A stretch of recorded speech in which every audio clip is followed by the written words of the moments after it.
Alright, so we are back at it again, and finally the sun is shining, and we are currently at the Armory in Clinton, and we're going to go check out the 178th Bravo Battery and see what they have to offer. Just took over command here at Bravo Battery, 1st 178th Field Artillery. We're here in Clinton, South Carolina. One of the great things about being a new commander is you get to have an impact on soldiers. And that's one of the things I always wanted to do, was be able to give back to soldiers. As I became an officer later in my career, was to make sure that, okay, when I'm in command, I have the power to let people know that I'm here for them, and also the ability to make things happen for them, whether it's promotions or even on the civilian side, because we're a guard. So that's one of the biggest things I've been looking forward to going into my tenure here as the commander. We got a couple of missions coming up, and ready to see what these guys can do under my command, and hopefully we can do some great things.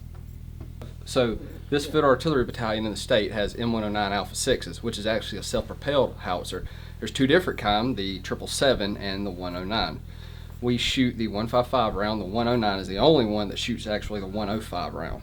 All right, the 155 round is a lot bigger, a lot heavier, and actually it doesn't have the charge with it. Like we call it the Tootsie Roll for the other one, because you got a canister, the charge goes in the canister, there's a primer already in the canister, the round goes on top, it gets put in the tube, and we actually have to push round in because it's so big, and then we take the powder and push behind it. Now it works just like a regular bullet would. Now you got our forward observers that are out in the field looking and calling for fire at what they want to do, like priority targets. They'll see it out. The 13 Juliets are actually the ones in the field with us at the firing points. They're actually ones with the computers getting that information. They'll push it down to the battalion. Battalion will send it to the guns, send it to the batteries, and then they'll compute the data. They'll send it to the gun line, and it'll populate on our PDFCS, our Paladin screens.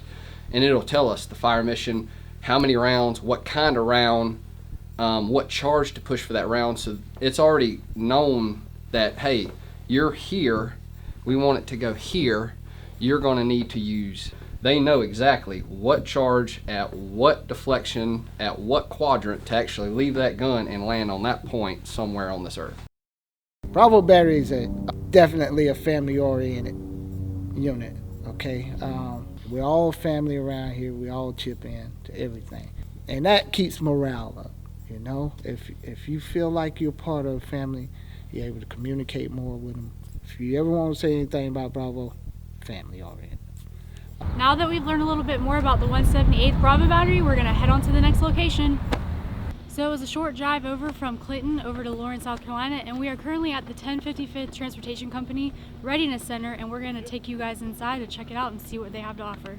I am Captain Seegers. I am the company commander of the 1055th Transportation Company. Our mission set is to support the South Carolina Army National Guard, any type of, state relief for national disasters. Our federal mission is to provide transportation for bulk Class 1 and Class 3 for deployed soldiers. Currently we have around 120 personnel assigned to the unit. 1088s that are specific to the unit, which provide delivery of the Class 1 and Class 3, which are right out here. Currently we have a good conglomeration of seasoned veterans and new soldiers.